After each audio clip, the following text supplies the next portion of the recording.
આપણે સ્વાધ્યાય 6 માં આગળ જઈએ હવે તો આપણે છેલ્લે 6.2 પૂરું કરી અને આપણે એમાં કેટલીક સમરૂપતા સાબિત કરવા માટે 4 શરતો શીખા તો એ 4 શરતો છે એ 4 શરતો આપણી પાસે હતી પહેલી શરત હતી ખૂબ ખૂબ ખૂબ એટલે કે 3 ખૂણાઓ બરાબર પછી આપણી પાસે બીજી શરત હતી પહેલી શરતમાં આપણે લખ્યું હતું ખૂબ ખૂબ ખૂબ બીજી શરત હતી આપણી પાસે ખૂબ ખૂબ એટલે કે 2 ખૂણા ત્રીજી શરત હતી આપણી પાસે બાખુબા બરાબર અને ચોથી શરત હતી આપણી પાસે આ 3 બાજુ એટલે કે બા બા બા બરાબર એ આપણી પાસે શરત હતી 4 આ 4 શરત પ્રમાણે સમરૂપ કરી શકીએ તો એ 4 શરતનો ઉપયોગ કરતા શીખવા માટે આપણે નાના નાના 5-6 દાખલા આપેલા છે 6 દાખલા બરાબર હવે આમાંથી પરીક્ષામાં 1 માર્કમાં પૂછે તો ઠીક છે બરાબર પણ આપણે શરતનો ઉપયોગ કેમ કરવો એ શીખવા માટે જોઈએ તો પહેલા દાખલામાં આમ આપેલું છે ત્રિકોણ ABC અને ત્રિકોણ PQR બરાબર આમ આપેલું છે હવે માં A ખૂણો 60 નો છે તો સામે P ખૂણો 60 છે B ખૂણો 80 નો છે તો સામે એને અનુરૂપ Q ખૂણો પણ 80 નો છે C ખૂણો 40 છે તો R ખૂણો પણ 40 છે એનો મતલબ કે બે ત્રિકોણમાં અનુરૂપ ખૂણાઓ છે એ એકરૂપ છે પણ જો 3 ખૂણા સરખા છે તો પહેલી શરત પ્રમાણે ખૂબ ખૂબ ખૂબ શરત કહેવાય બરાબર તો આપણે ખૂબ ખૂબ ખૂબ શરત પ્રમાણે પહેલા તો આપણે કઈ શરતનો ઉપયોગ કર્યો એ લખશું ખૂબ ખૂબ ખૂબ શરત પ્રમાણે બીજો આપણે એ લખશું કે કઈ સંગતતાનો આપણે ઉપયોગ કરીએ છીએ કઈ બે ત્રિકોણ તો કે ત્રિકોણ ABC સમરૂપ એની સામે કયો ખૂણો હતો તો કે P B ની સામે કયો ખૂણો હતો Q અને C ની સામે કયો ખૂણો હતો R તો ત્રિકોણ ABC સમરૂપ ત્રિકોણ PQR એ સમરૂપ થશે બરાબર બીજા દાખલામાં જઈએ તો બીજા દાખલામાં AB નું માપ 2 છે તો એક 3 છે ને એક 2.5 છે હવે એને અનુરૂપ આપણે સામેનું માપ મેળવવાનું બરાબર એટલે એના બમણા કર્યા હોય અડધા કર્યા હોય 3 ગણા હોય એવું આપણે જોવાનું એ સામાન્ય ગણતરી હોય અહીંયા 2 છે તો 2 ના તમે બમણા કરો તો 4 થાય 3 ના બમણા કરો તો 6 થાય અને 2.5 ના બમણા કરીએ તો કેટલા થાય 5 બરાબર તો આપણે ગુણોત્તર એનો લખીએ તો જો AB છે AB તો એના છેદમાં આની અનુરૂપ બાજુ કઈ થશે તો કે QR BC 2.5 એના ડબલ થશે PR અને AC 3 છે એના છેદમાં આની અનુરૂપ બાજુ કઈ છે તો કે PQ એનું માપ આપેલું છે 6 બરાબર તો આપણે આ 3 બાજુના માપ સમપ્રમાણમાં મળી ગયા 3 નો આપણે ગુણોત્તર જોઈએ બરાબર તો કેટલો તો કે 2 ના છેદમાં 4 1 ના છેદમાં 2 3 ના છેદમાં 6 તો 1 ના છેદમાં 2 2.5 ના છેદમાં 5 એટલે ઈ પણ 1 ના છેદમાં 2 તો જો 3 બાજુના માપ સમપ્રમાણમાં આવ્યા બરાબર તો આપણે કઈ શરતનો ઉપયોગ કર્યો તો કે 3 બાજુ 3 બાજુના માપ સમપ્રમાણ એટલે શરત થઈ ગઈ બા બા બા બરાબર અને કઈ સંગતતા થાય તો આપણે એના નામ લખવા હોય બરાબર તો તમે AB ની સામે તમારે કયા નામ લખવાના છે તો કે AB એની સામે શું હોવું જોઈએ તો કે QR બરાબર પહેલી વાર જ્યારે આપણે ત્રિકોણને ગોઠવતા હોઈએ ત્યારે બે નાના ત્રિકોણ લઈ અને એના માપને આપણે ગોઠવશું તો AB બરાબર તો સામે હોવું જોઈએ QR એટલે હું અહીં લખીશ QR બરાબર પછી BC હું અહીંયા C લખું તો આ BC તો અહીંયા આવવું જોઈએ PR તો હું અહીંયા P લખી નાખું એટલે PR બની ગયું ત્રીજું પાછું ચેક કરી લેવાનું કે AC તો એના છેદમાં આવી ગયું PQ બરાબર એટલે QP લખો કે PQ લખો એ તો સરખું જ થાય તો AB ના છેદમાં QR BC ના છેદમાં PR અને AC ના છેદમાં VQ બરાબર। તો એના માટે આપણે સંગતતા કઈ લખી શકશું તો કે ABC ત્રિકોણ ABC સમરૂપ ત્રિકોણ થશે QRP બરાબર। તો ABC QRP તો ધ્યાન રાખવાનું કે જે બાજુના સમપ્રમાણમાં હોય એ જ પ્રમાણ આપણે લેવાનું બરાબર। ફરીથી ચોખવટ કરી લઈએ 2 એના ડબલ 4 એટલે AB ને અનુરૂપ કઈ બાજુ થઈ QR થઈ 2.5 ના ડબલ 5 તો BC ને અનુરૂપ કઈ બાજુ થઈ PR અને 3 ના ડબલ 6 એટલે કે AC ના છેદમાં VQ તો જે પ્રમાણે તમે સમપ્રમાણમાં લખ્યા છે એ પ્રમાણે અનુરૂપ બાજુ લખવાની બરાબર। એ આપણે લખેલી આપે નહીં। એના પછી આપણે ત્રીજો દાખલો સોલ્વ કરીએ તો એમાં તમે જોશો તો 2 ના ડબલ 4 થાય બરાબર। આ એ તો થઈ જશે 3 ના ડબલ કરશો તો 6 થશે 2.7 છે ને એના તમે ડબલ કરો તો 27 * 54 મતલબ 5.4 થાય। અહીંયા 5.4 એકેય છે નહીં બરાબર। તો એનો મતલબ એવો થયો કે બે બાજુના માપ સમપ્રમાણમાં થાય છે પણ ત્રીજું માપ કે સમપ્રમાણ થતું નથી। આના માટે તો આપણે લખીએ તો જો 2 છે એના ડબલ 4 થાય એટલે તમે આમ લખી શકો કે MP ના છેદમાં DE બરાબર।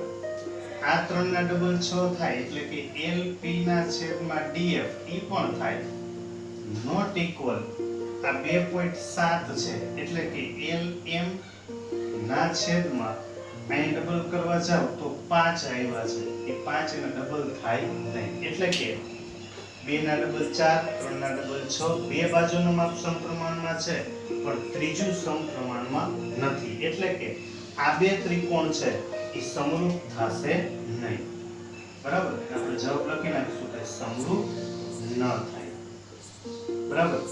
આ આપણને મળશે ત્રીજા માટે।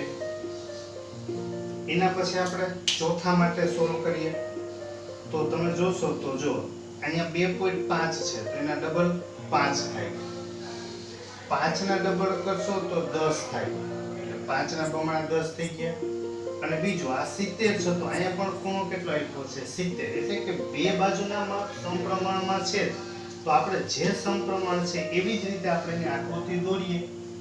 જો આપણે બંને માટે અલગ ત્રિકોણ દોરશું તો અહીંયા 2.5 છે ધારો કે તમે અહીંયા mn લખશો mn આ 2.5 તમે પહેલેથી જ નામ પ્રમાણે ગોઠવી દો તો 2.5 ની સામે તો કે 5 આ P અને Q એનું માપ કેટલું છે તો કે 5 આના સમપ્રમાણમાં બની ગયું। હવે તો કે 5 છે તો એના બમણા કેટલા છે તો કે 10 5 માં કોનું છે તો કે ml નું છે ml। હવે જો તમે અહીંયા l લખશો તો ml નું માપ કેટલું છે તો કે ml નું માપ 5 છે બરાબર। તો સામે 10 માપ કોનું છે તો કે QR નું છે તો જો અહીંયા 5 હોય તો અહીંયા QR આવવું જોઈએ તો અહીંયા QR લેવું એટલે હું અહીંયા Q લખી નાખું અહીંયા હું R કરી નાખું અને અહીંયા હું શું લખી નાખીશ P બરાબર। તો 5 ની સામે શું માપ આવવું જોઈએ 10 તો QR નું માપ કેટલું હતું 10 તો જો ફરીથી ચેક કરી લ્યો mn નું માપ કેટલું છે તો કે 2.5 ઓકે 2.5 ની સામે 5 આવવા જોઈએ એ P અને Q નું માપ છે 5 તો અહીંયા P અને Q નું માપ 5 નથી જો અહીંયા PR નું માપ આવી જાય છે બરાબર। તો કે તો આ માપ આપણે કયું લેવાનું છે 10 તો કે 10 માપ છે ને એ QR નું છે આ QR નું 10 છે પણ 5 માપ છે ને એ PQ નું માપ છે તો કે તો હવે ઈ બે ને બદલાવી નાખીએ અહીં હું Q કરી નાખું અહીં હું R કરી નાખું બરાબર। ફરીથી ચેક કરી લો 2.5 તો એની સામે 5 2.5 ની સામે 5 2.5 mn નું માપ હતું તો mn નું છે 5 માં PQ નું છે તો આ PQ બની ગયું। હવે તો કે 10 5 માં ml નું છે ml તમે 5 લખ્યા છે તો 5 ની સામે 10 આવવા જોઈએ 10 માં QR નું છે QR નું માપ 10 થઈ ગયું ઓકે। પછી અહીંયા m ખૂણો છે એ 70 નો છે. હવે જો m ખૂણો 70 નો હોય, આ m ખૂણો એને હું 70 દર્શાવું તો q ખૂણો 70 છે, તો q ખૂણો કેટલો થઈ ગયો 70. તો q ખૂણો બે સરખા થઈ ગયા.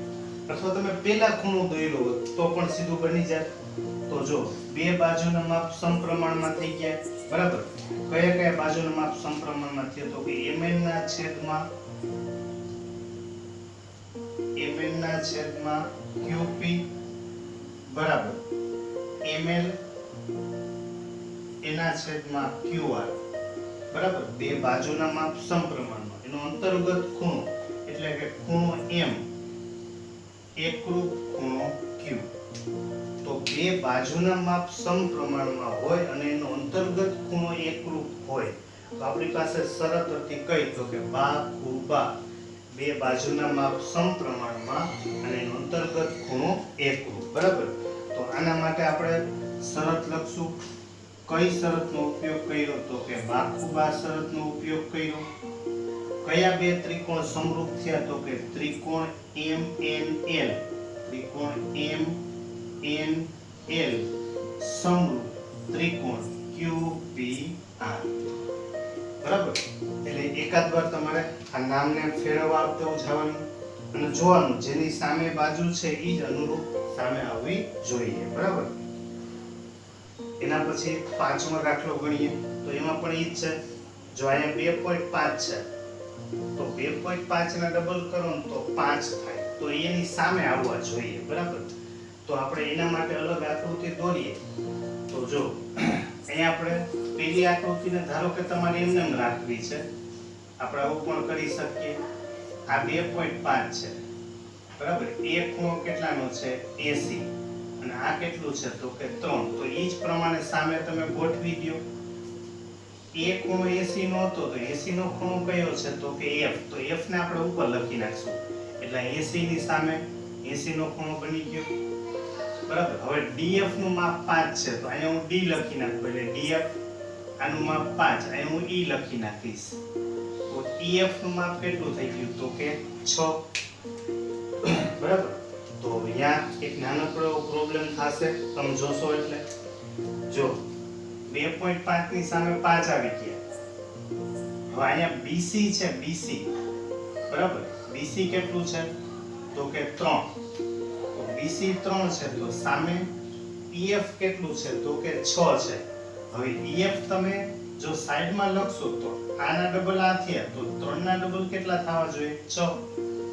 બીજો અહીંયા 80 નો ખૂણો છે તો ઓલો પણ કેટલાનો ખૂણો છે 80, બરાબર. હવે આપણે અહીંયા ધ્યાન રાખવું પડે કે જો આપણે તમે આ નામને બદલાવશો, EF કરવું છે તો તમે D અને F ને બદલાવશો. ધારો કે તમે અહીંયા D લખશો, અહીંયા D, અને તમે અહીંયા F લખશો તો EF નું માપ કેટલું થશે? EF નું માપ 6. તો ખૂણો છે ખૂણો EF 80 નો હતો, આ F 80 નો, બરાબર. એનો મતલબ એવો થયો કે બાજુના માપ છે એ સમપ્રમાણમાં થાય છે બે, પણ અંતર્ગત ખૂણો છે એ એકરૂપ થતો નથી.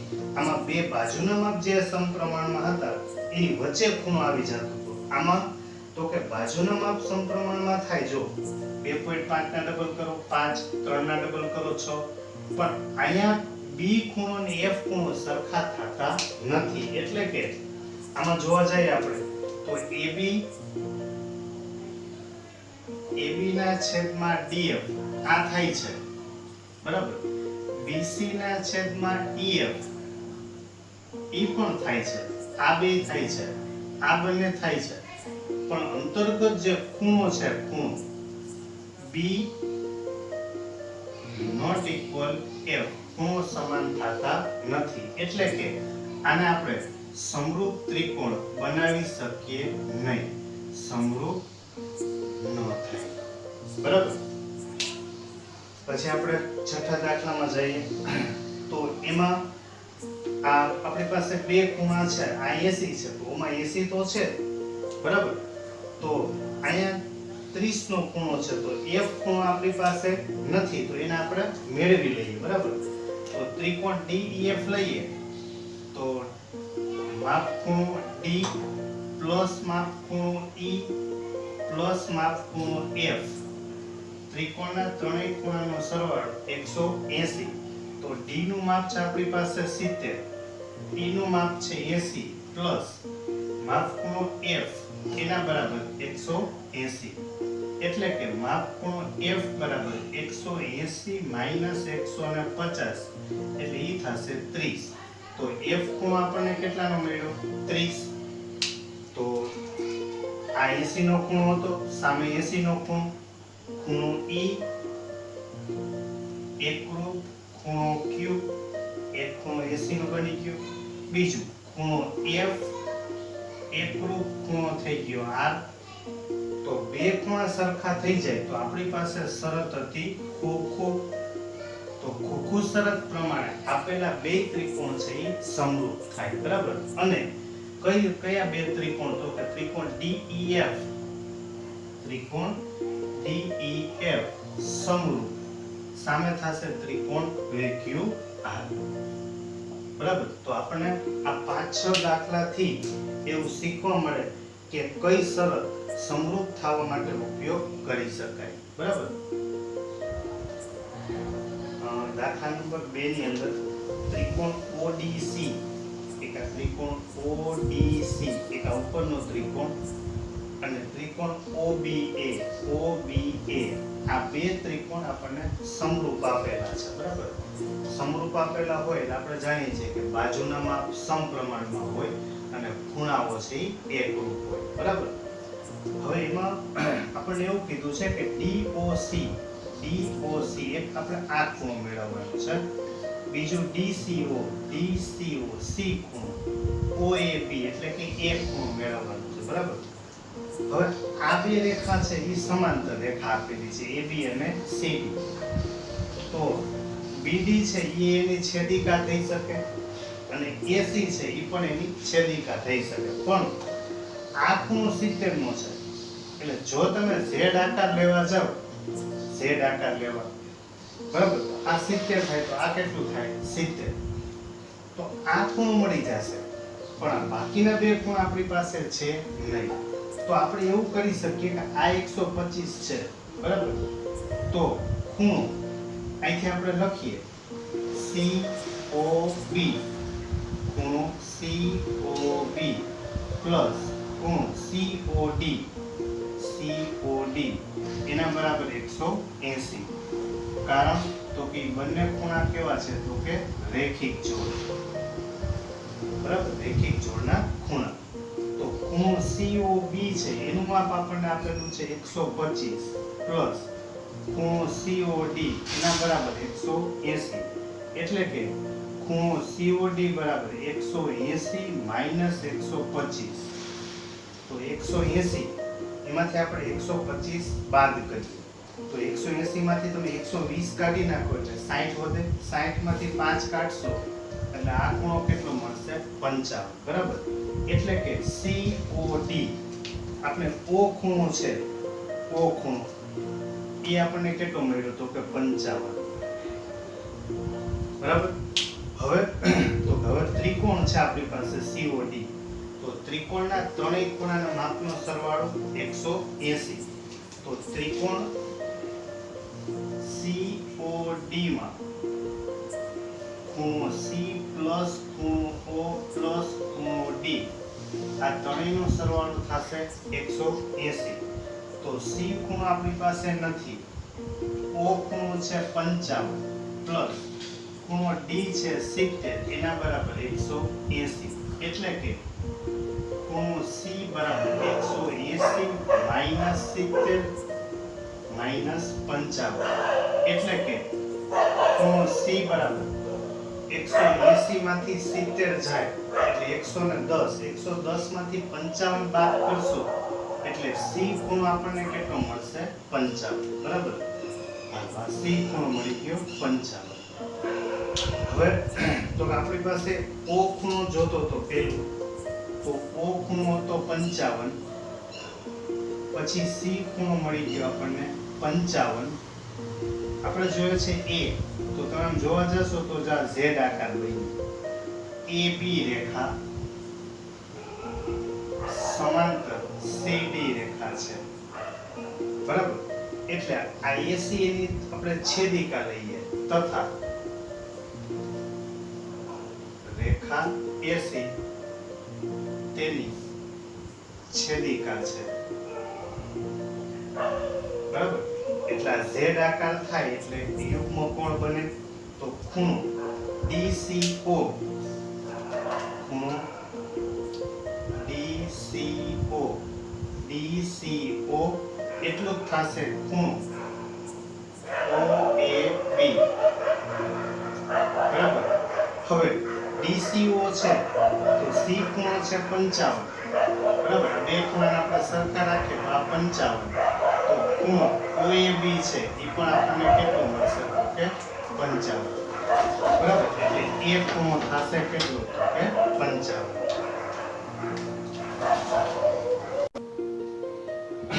એના પછી 15મો દાખલો ગણતરી વાળો છે. વચ્ચેના દાખલા આપણે તમને મેં કીધું કે સાબિતીના છે, બરાબર. એ આપણે ભાગ છેલ્લે લેશું. પહેલા આપણે આખી ગણતરીમાં જઈએ છીએ. તો 15મા દાખલામાં એમ કીધું છે કે એક શિરોલંબ વાસ છે.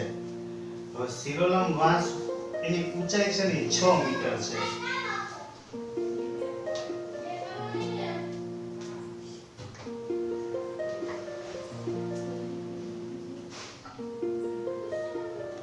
વાસની ઊંચાઈ છે 6 મીટર છે, બરાબર.